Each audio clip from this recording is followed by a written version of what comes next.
سبحان خان میو چینل کی جانب سے اہل اسلام اہل انسانیت کو السلام علیکم۔ میں ہوں سبحان خان میو۔ اس چینل پر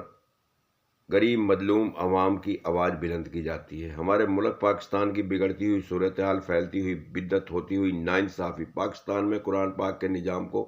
نافذ کرنے میں رکاوٹ بننے کی بابت آواز بلند کی جاتی ہے۔ اسے توجہ سے سنیں اور غور سے سنیں، اور سن کر اچھا لگے اور نبی کریم صلی اللہ علیہ وسلم کا عقیدہ رکھتے ہیں اور اللہ پاک سے ڈرتے ہیں تو اسے لائک کریں، سبسکرائب کریں، اہل انسانیت میں زیادہ سے زیادہ شیئر کریں، اپنی قیمتی رائے بھی ضرور تحریر کریں اور بیل آئیکن کے بٹن کو دبانا نہ بھولیں۔ میرے قابل احترام تمام پاکستان کے عہدیدار اور پاکستان کی عوام، ہم پاکستان کا سب رزق کھاتے ہیں، لیکن جیسا پاکستان کا رزق کھاتے ہیں اس کو حلال کرنے میں اور اس کے ساتھ وفاداری کرنے میں ناکام ہے سبھی۔ اور ہمارے ملک پاکستان کی سیاست اور ملک پاکستان کے فوج کے ہائی افسران یہ کبھی بھی انہوں نے یہ نہیں سوچا کہ پاکستان میں قرآن پاک کا نظام نافذ ہونا چاہیے، تو جبکہ دین حق اور سچ ہے اور قرآن پاک اللہ پاک کا پیغام ہے اور اللہ پاک کا فتویٰ ہے اور نبی کریم صلی اللہ علیہ وسلم پر وحی کے ذریعے نازل ہوئی، جو پوری انسانیت کے لیے نازل ہوئی قرآن پاک، اور اس میں انسانیت کا درد رکھنے کا اور حق کے فیصلے کرنے کا تمام احکامات تحریر ہیں، لیکن حلف اللہ پاک کی قسم کھا کے دیتے ہیں، لیکن اس کا غلط استعمال کرتے ہیں پاکستان کے تمام عہدیدار، چند عہدیداروں کو چھوڑ کر۔ تو آج پاکستان رشوت لینے میں، غریب مظلوم عوام کے ساتھ جرم کرنے میں، ٹیکس لگانے میں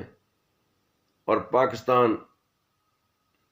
کو نقصان پہنچانے میں لگا ہوا ہے۔ پاکستان قائم ہے اللہ کی طرف سے، ان کی طرف سے کوئی پاکستان کو تحفظ نہیں ہے، کیونکہ یہ تو یزید کے غلام ہیں، فرعون کے، نمرود کے، ابلیس کے، ٹرمپ کے اور امریکہ کی پالیسی کے، جس نے ہمارے ایماندار اور 1973 کا آئین بنانے والا اور پاکستان میں ایٹمی پلانٹ لانے والا اور پاکستان میں اسلامی کانفرنس اکٹھی کرنے والا 1974 میں ذوالفقار علی بھٹو، اور ڈاکٹر عبد القدیر جس نے ایٹمی پلانٹ کو ترجیح دی، اس کا دشمن، اور ہمارے ایران ملک کا دشمن جس میں قرآن پاک کا نظام نافذ ہے، اور افغانستان کا دشمن جس میں قرآن پاک کا نظام نافذ ہے، اور ہمارے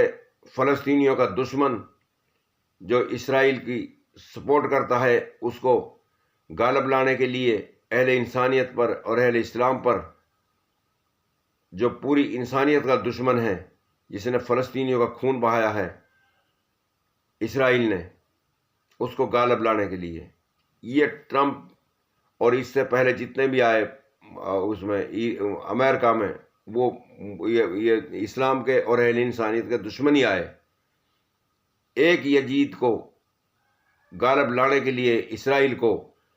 جو سینئر یزید ہے، اس نے اپنی پوری کوشش کی، اور ہمارے جو کچھ بھی ان نے کیا، ہمارے حکمرانوں نے اور ہمارے ہائی افسران نے، فوج کو نے اللہ پاک سے جنگ کی اور پاکستان کو بری طرح لوٹا اور قرآن پاک کا نظام کا نافذ کرنے میں رکاوٹ سے رکاوٹ بنتے رہے، جس کی سب سے زیادہ آواز ڈاکٹر اسرار احمد نے بلند کی کہ پاکستان میں قرآن پاک کا نظام نافذ ہونا چاہیے، باقی کسی نے نہیں کی۔ سیاسیوں کے تو جسم میں یہ بات ہے ہی کوئی نہیں، اللہ سے نہیں ڈر رہے اور اپنی مرضی کی یہ بناتے ہیں، پالیسی بنتی ہے، اپنے مرضی کے قانون بنتے ہیں اور غریب مظلوم عوام پر روزانہ تازہ ترین ٹیکس لگتے ہیں، اپنی آخرت برباد کر رہے ہیں۔ انشاءاللہ تعالی آخرت میں برا انجام ہوگا۔ جو اس ملک کے ساتھ جرم کیا ہے، آج اذان ملتی ہے تو پوری کابینہ میں سے ایک چند بیسک نماز پڑھتے ہیں، انہیں نزدیک بھی نہیں جاتا۔ نماز اللہ پاک کا ایک تحفہ ہے، تو بھائی اللہ پاک سے ڈرنا بہت ضروری ہے۔ آج ایران دنیا میں یزید کے سامنے ڈٹ گیا، یزید نے اپنی پوری کوشش کی اس کی جائیداد پر قبضہ کرنے کی، لیکن اللہ پاک نے ناکام کیا۔ ایک چھوٹا سا ملک اور ایک پابندیوں کا جکڑا ہوا اور اس کے اوپر ہر طرح کی پابندیاں لگائی گئی، لیکن صدقے جائیں ہم اس کے ایمان کی بابت کہ جس کے اندر اتنا بڑا ایمان، آیت اللہ علی خامنئی جو 28/2/2026 کو شہید ہوا یزید کے ہاتھوں اور اپنے ملک میں شہید ہوا اور دفن ہوا۔ اللہ اس کی آخرت بہتر کرے اور اس کی کابینہ کی آخرت بہتر کرے جو دنیا میں اس کے ساتھ شہید ہوئے اور ان کی سکول کی بچیاں شہید ہوئی یزید نے کی، جس یزید کے پیروکار ہمارے پاکستان کے اور تمام اسلام ملک ہیں، صرف 2 ملک نہیں ہیں، ایک ایران اور ایک افغانستان۔ تو اللہ پاک سے ڈرنا بہت ضروری ہے، پاکستان میں قرآن پاک کا نظام نافذ کروانا بہت ضروری ہے۔ اللہ پاک دنیا میں حوصلے بلند کرے اور جرأت سے نوازے، ایران جیسے حکمران بنے اور ایسے حکمران بنے جرأت مند جو اللہ کے سامنے سجدہ کرتے ہیں اور اللہ سے ہی ڈرتے ہیں اور کسی یزید سے نہیں ڈرتے۔ ان نے کربلا پڑھی ہوئی ہے اور کربلا کے واقعہ پڑھے ہوئے ہیں اور اللہ کے علاوہ ان کا کوئی بھی نہیں ہے، سب یزید کی پالیسی کو اختیار کر رہے ہیں۔ تو ہمارے ملک پاکستان کے علماء دین بھی اور دینی پارٹیاں بھی، انہیں کربلا بھی پڑھا ہوا، سب کچھ پڑھا ہوا ہے، لیکن پھر بھی مطلب ایک یہ، اور ہمارے جو فوج کے ہائی افسران ہیں وہ بھی، انہیں سب کچھ پڑھا ہوا ہے، لیکن اللہ پاک سے جنگ کر رہے ہیں اور یزید کو سپورٹ کر رہے ہیں۔ یزید انشاءاللہ تعالی عنقریب ہی اس غریب ملک ایران کے ہاتھوں زمین بوس ہو چکا ہے، اور اسرائیل بھی جس نے فلسطینیوں کا خون بہایا وہ بھی انشاءاللہ تعالی تباہ اور برباد ہو جائے گا۔